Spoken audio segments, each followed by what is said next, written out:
딸을 잃은 아버지의 심장이 멈추기 직전 그는 마침내 진실을 알게 되었습니다. 3년 동안 찾아 헤맨 딸의 실종 뒤에 그토록 믿었던 아들이 있었다는 것을요. 대한민국 재계 서열 5위 신우그룹. 겉보기엔 완벽했던 이 집안에 어느 날 갑자기 깊은 어둠이 드리웠습니다. 2021년 5월 14일 금요일 저녁 막내딸 신지원이 약혼자를 만나러 나간 뒤 흔적도 없이 사라졌습니다. CCTV에 마지막으로 포착된 건 강남역 인근 고급 레스토랑 앞. 그 이후로는 그 어떤 단서도 목격자도 나타나지 않았습니다. 경찰은 실종으로 처리했고 언론은 재벌가의 비극이라며 떠들어댔지만 그 누구도 몰랐습니다. 이 실종 사건이 단순한 사고가 아니라 치밀하게 계획된 범죄였다는 것을요. 오늘 이야기는 실화를 바탕으로 각색한 내용입니다. 가족이라는 이름 뒤에 숨겨진 잔인한 욕망과 배신의 실체를 파헤쳐 보겠습니다. 영상이 도움이 되셨다면 구독과 좋아요, 알림 설정 부탁드립니다. 여러분의 작은 관심이 더 좋은 콘텐츠를 만드는 큰 힘이 됩니다. 그럼 지금부터 신우그룹에서 일어난 충격적인 진실을 함께 확인해 보시죠. 신우그룹 회장 신태준, 63세. 그는 맨손으로 시작해 30년 만에 건설과 유통을 아우르는 대기업을 일궈낸 입지전적 인물이었습니다. 아내와는 일찍 사별했지만 세 자녀만큼은 완벽하게 키웠다고 자부했습니다. 장남 신우진은 서울대 경영학과를 나와 하버드에서 MBA를 마치고 돌아왔고 차남 신우혁은 사법고시에 합격해 변호사로 활동 중이었습니다. 그리고 막내딸 신지원. 28배 그녀는 아버지의 눈에 넣어도 아프지 않을 사랑스러운 존재였습니다. 미술사를 전공한 지원이는 화려한 재벌가 생활보다는 갤러리를 운영하며 조용히 자신의 길을 걷고 있었습니다. 아빠, 저 결혼할 사람 생겼어요. 2021년 봄, 지원이가 아버지께 소개한 남자는 강민수였습니다. 32살, 중견 IT 기업의 이사로 재직 중이던 그는 점잖고 예의 바른 인상이었습니다. 신 회장은 처음엔 탐탁지 않았습니다. 재벌가의 사위감으로 보기엔 집안 배경이 평범했기 때문입니다. 하지만 딸의 간절한 눈빛을 외면할 수 없었습니다. 딸아이가 행복하다면 그것으로 족합니다. 신 회장은 결국 두 사람의 결혼을 허락했고 그의 5월 약혼식을 올리기로 했습니다. 모든 게 순조로워 보였습니다. 그날 밤까지는요. 5월 14일 금요일. 지원이는 약혼자 강민수를 만나러 집을 나섰습니다. 아빠, 늦어도 11시엔 들어올게요. 하지만 11시가 되어도 12시가 되어도 지원이는 돌아오지 않았습니다. 전화는 꺼져 있었고 강민수에게 연락해도 그 역시 연락이 닿지 않았습니다. 새벽 2시, 불안해진 신 회장은 경찰에 신고했습니다. 다음 날 아침 강민수가 홀로 나타났습니다. 그의 얼굴은 창백했고 눈가는 붉게 충혈되어 있었습니다. 회장님, 지원이가 제가 레스토랑 화장실에 갔다 온 사이에 사라졌습니다. 저도 지금 미칠 것 같습니다. 제발 지원이를 찾아주세요. 경찰은 즉각 수사에 착수했습니다. 납작. CCTV를 추적하고 목격자를 찾고 강민수의 진술을 확인했습니다. 하지만 그 어떤 단서도 발견되지 않았습니다.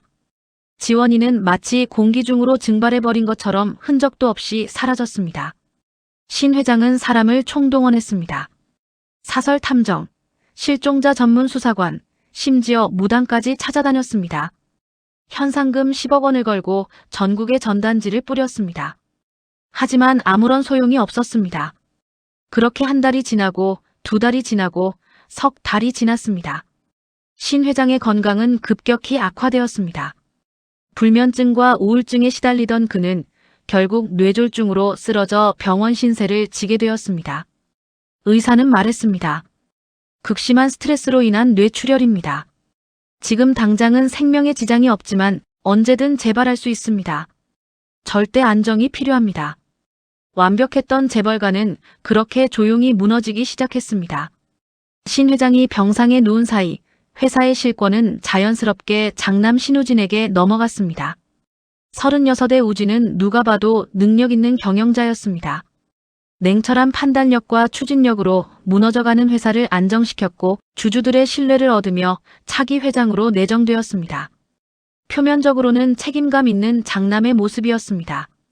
하지만 회사 내부에서는 묘한 기류가 흐르기 시작했습니다. 가장 눈에 띈 변화는 강민수의 입사였습니다. 지원이가 실종된 지 6개월 후 강민수는 갑자기 신우그룹 기획실 이사로 영입되었습니다. 명목은 IT 부문 디지털 전환 책임자였지만 실상은 우진의 최측근으로 자리 잡았습니다. 이사회에서는 수군거림이 일었습니다. 실종된 딸의 약혼자를 회사에 들인다고. 회장님이 아시면 뭐라고 하실까? 아니, 우진 부회장이 회장님 동의 없이 저런 결정을 내릴 수 있나? 하지만 아무도 감히 우진에게 직접 따지지 못했습니다. 그는 이미 회사의 실세였고 그를 거스르면 자리를 보전하기 어려웠기 때문입니다. 강민수는 빠르게 회사에 적응했습니다. 아니, 적응을 넘어 핵심 인물로 부상했습니다. 주요 계약 인사결정, 자금 집행, 민수의 손을 거치지 않는 일이 없었습니다. 직원들은 속삭였습니다. 저 둘이 뭔가 수상하지 않아? 여동생 찾는 건 포기한 건가? 아니면 혹시? 차남 신우혁도 상황을 예의주시하고 있었습니다. 변호사로서의 날카로운 직감이 뭔가 잘못되어 가고 있다고 경고했습니다. 어느 날 우혁은 형 우진을 조용히 불러냈습니다. 형, 강민수를 회사에 들인 건 좀 이해가 안 가. 지원이 실종 사건의 유일한 목격자 아니야? 경찰 수사도 아직 진행 중인데 그 사람을 최측근으로 둔다는 게. 우진은 차갑게 웃었습니다. 내가 뭘 알아? 민수는 지원이를 진심으로 사랑했어. 지금도 매일 밤 지원이를 찾아 헤매고 있다고. 그런 사람을 회사에서라도 보듬어주는 게 뭐가 잘못됐어? 하지만 아빠는 지금 병상에 계셔. 누군가는 이 회사를 이끌어야 해. 내가 회사 경영 한 번이라도 해봤어. 법조인 생활이나 하면서. 여기 일에 왈가왈부하지 마. 우진의 목소리는 단호했고 우혁은 더 이상 말을 잇지 못했습니다. 하지만 의심의 씨앗은 이미 심어졌습니다. 병원의 신 회장은 간헐적으로 의식을 회복했습니다. 그때마다 그가 찾는 건 오직 딸 지원이었습니다. 지원이. 우리 지원이는 찾았나? 찾았냐고. 간병인은 눈물을 훔치며 거짓말을 했습니다. 회장님, 곧 찾을 겁니다. 조금만 더 기다리세요. 하지만 시간이 지날수록 희망은 사라져갔습니다. 1년이 지나고 2년이 지나고 3년이 다 되어갔습니다. 법적으로는 실종 7년이 지나야 사망 선고를 받을 수 있었습니다.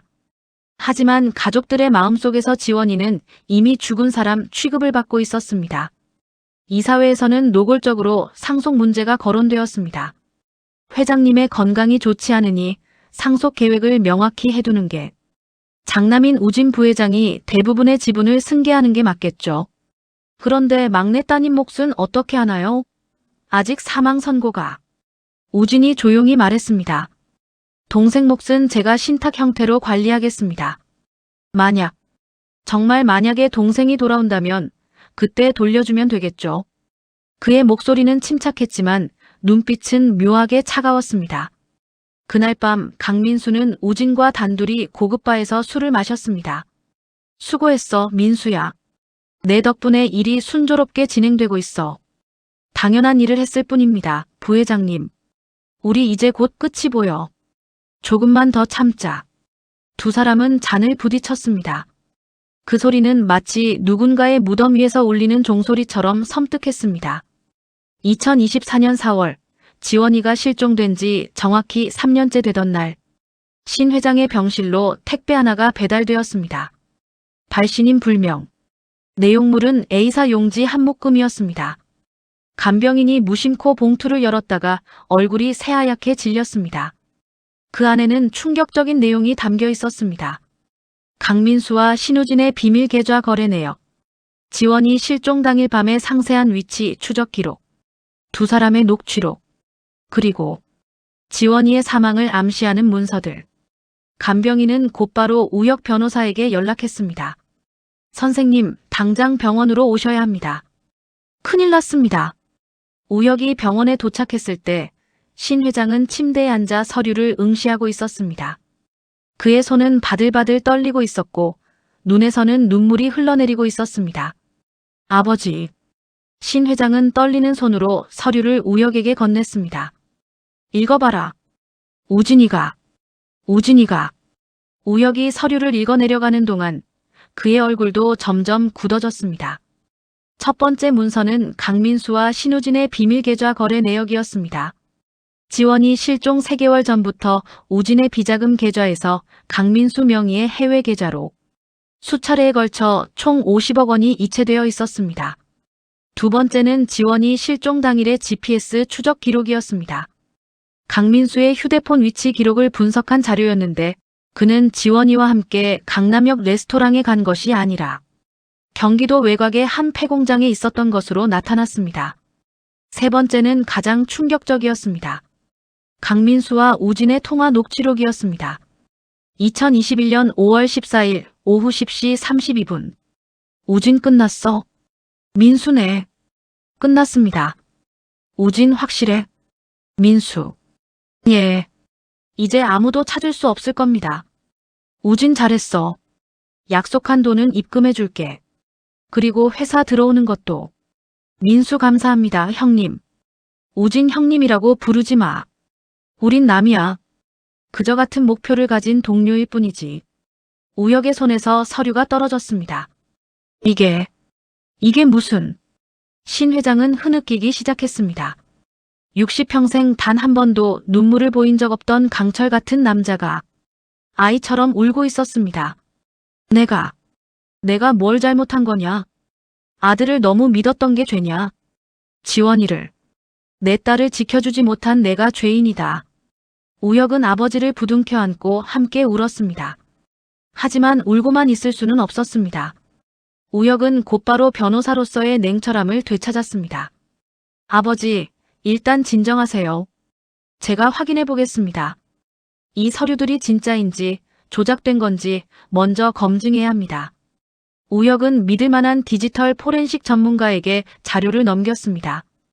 결과는 충격적이었습니다. 모든 자료가 진짜입니다. 조작된 흔적이 전혀 없습니다. 은행 거래 내역도 실제 기록과 일치하고 GPS 데이터도 통신사 기지국 기록과 정확히 맞아떨어집니다. 우혁은 다음 단계로 넘어갔습니다. 사설 탐정을 고용해 강민수와 우진의 동선을 추적했습니다. 그 과정에서 놀라운 사실들이 드러났습니다.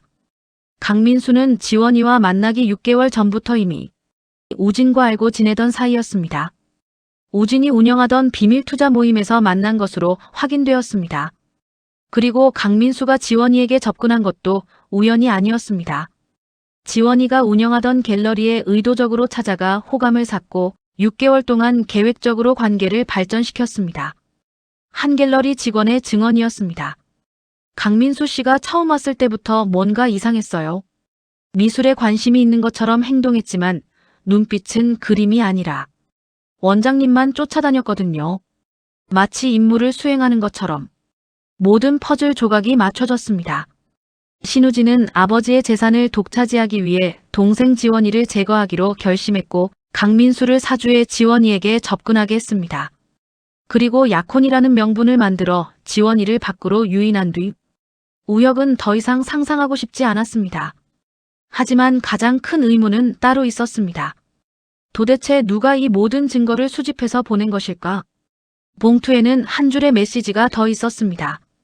진실을 찾고 싶으시다면 경기도 양평군 서종면 폐공장을 확인하세요.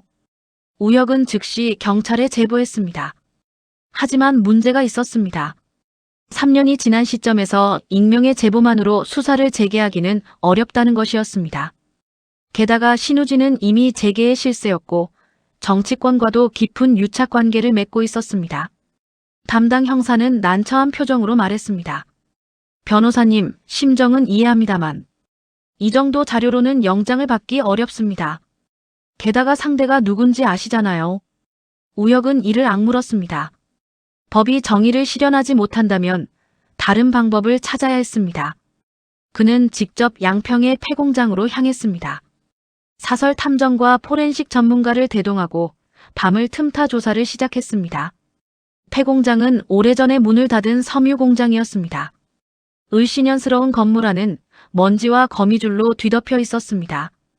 여기서 뭘 찾을 수 있을지 하지만 포렌식 전문가는 루미놀 시약을 뿌리기 시작했습니다. 어둠 속에서 푸르스름한 빛이 반응했습니다. 혈흔이었습니다. 공장 한쪽 구석, 바닥과 벽면 곳곳에서 혈흔 반응이 나타났습니다.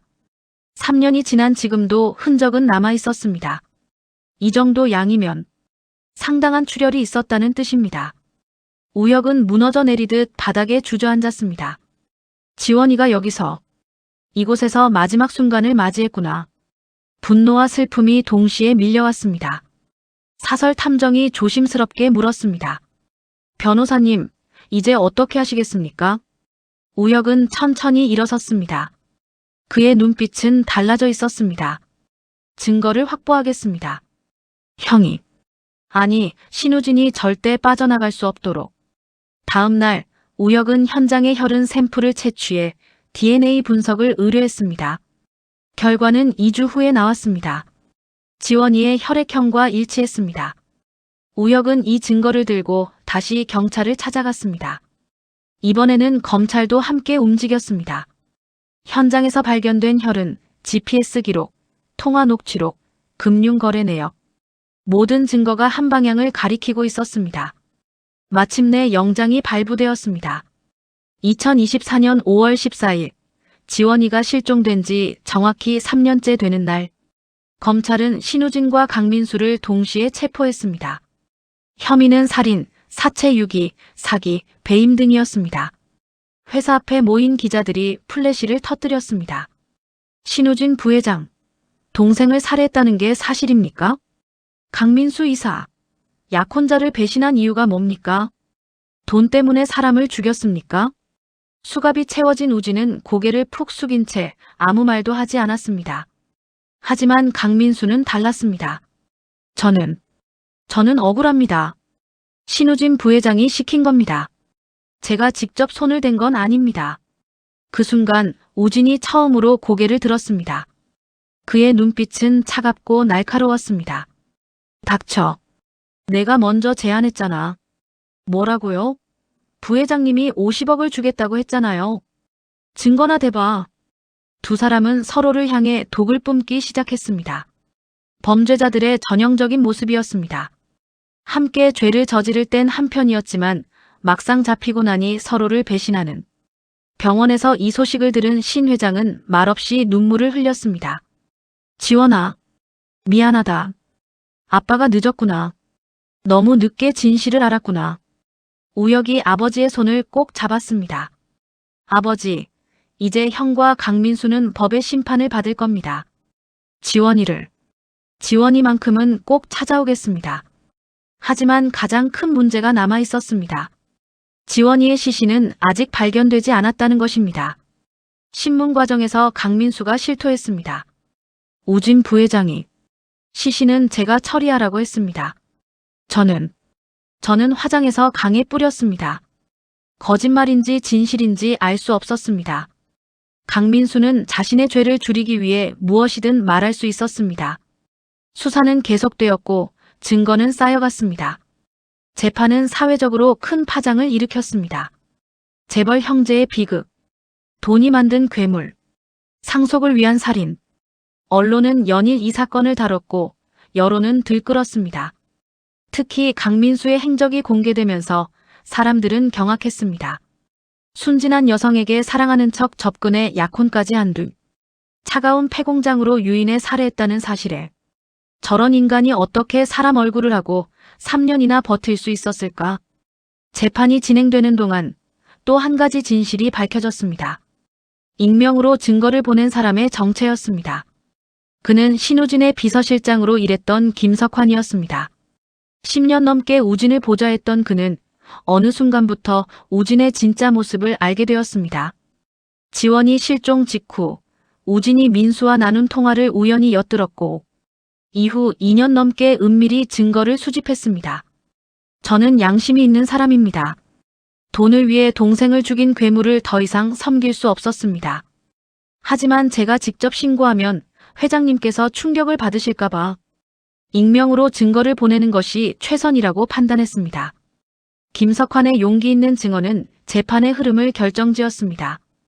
1심 선고 공판. 재판장은 엄숙한 목소리로 판결문을 읽어내려갔습니다. 피고인 신우진은 친동생인 피해자를 상속 재산을 독차지할 목적으로 공모하여 살해하고 시신을 유기한 것으로 인정됩니다. 또한 회사 자금을 횡령하고 주주들을 기만한 배임 행위도 명백합니다. 이에 피고인 신우진에게 무기징역을 선고합니다. 피고인 강민수는 금전적 대가를 받고 살인을 공모하고 직접 실행한 것으로 인정됩니다. 특히 피해자와 약혼 관계였음에도 잔인하게 살해한 점을 고려해 사형을 선고합니다. 법정은 술렁이었습니다. 우진은 끝까지 무표정했지만 민수는 오열하며 무릎을 꿇었습니다. 저는 하기 싫었습니다. 신우진이 강요했어요. 제발 살려주세요. 하지만 법의 판결은 변하지 않았습니다. 병원에서 판결 소식을 들은 신 회장은 며칠 후 조용히 눈을 감았습니다. 의사들은 자연사라고 했지만 모두가 알고 있었습니다.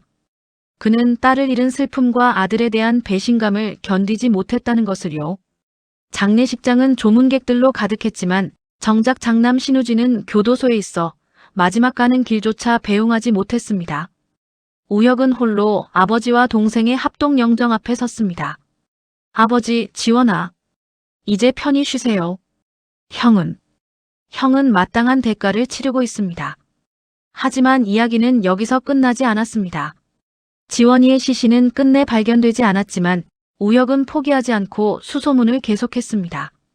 그리고 재판이 끝나고 6개월이 지난 어느 날, 환경단체가 한강 하류에서 정화 작업을 하던 중 작은 유골함을 발견했습니다. DNA 검사 결과 신지원의 유골로 확인되었습니다. 강민수의 자백이 사실이었던 것입니다. 그는 지원이의 시신을 화장한 뒤 강에 뿌렸고 일부는 유골함에 담아 강둑에 묻어두었던 것입니다. 우혁은 떨리는 손으로 작은 유골함을 받아들었습니다. 지원아, 이제 집으로 가자. 아빠가 기다리고 계셔. 신 회장의 무덤 옆에 지원이의 묘소가 마련되었습니다. 비석에는 이렇게 새겨졌습니다. 사랑하는 딸 신지원. 1993년 3월 15일 태어나서 2021년 5월 14일 잠들다. 순수했던 그대의 영혼이여 부디 평안하소서. 우혁은 매주 묘소를 찾아 아버지와 동생에게 회사 이야기를 들려주었습니다. 아버지, 회사는 제가 잘 이끌고 있습니다. 형이 저지른 비리들을 모두 바로잡았고 주주들과 직원들의 신뢰도 서서히 회복되고 있습니다. 지원아, 내가 운영하던 갤러리는 재단으로 만들어서 젊은 예술가들을 지원하는 공간으로 바꿨어. 내 이름으로 장학금도 만들었고 많은 사람들이 너를 기억하고 있어. 바람이 불어와 꽃잎을 흩날렸습니다. 우혁은 고개를 들어 하늘을 바라보았습니다. 돈과 권력 앞에서 가족의 정마저 저버린 비극. 신우진은 모든 것을 얻으려다 모든 것을 잃었습니다. 자유도 명예도 가족도. 그는 지금 차가운 감옥에서 남은 생을 보내고 있습니다. 강민수는 사형 집행을 기다리며 매일 악몽에 시달린다고 합니다. 하지만 가장 큰 벌은 따로 있을지도 모릅니다. 거울을 볼 때마다 마주하는 자신의 얼굴. 그 안에 비친 괴물 같은 자신의 모습이야말로 평생 짊어져야 할 가장 무거운 형벌이 아닐까요? 이 이야기는 실화를 바탕으로 각색한 내용입니다. 실제 사건과는 차이가 있을 수 있음을 밝힙니다. 오늘 영상이 마음에 드셨다면 구독과 좋아요, 알림 설정 부탁드립니다. 다음에도 더 좋은 이야기로 찾아뵙겠습니다. 시청해주셔서 감사합니다. 본 영상은 실화를 바탕으로 각색한 픽션입니다. 등장하는 인물, 기업명, 장소 등은 모두 가상입니다. 특정 개인이나 단체와는 무관합니다.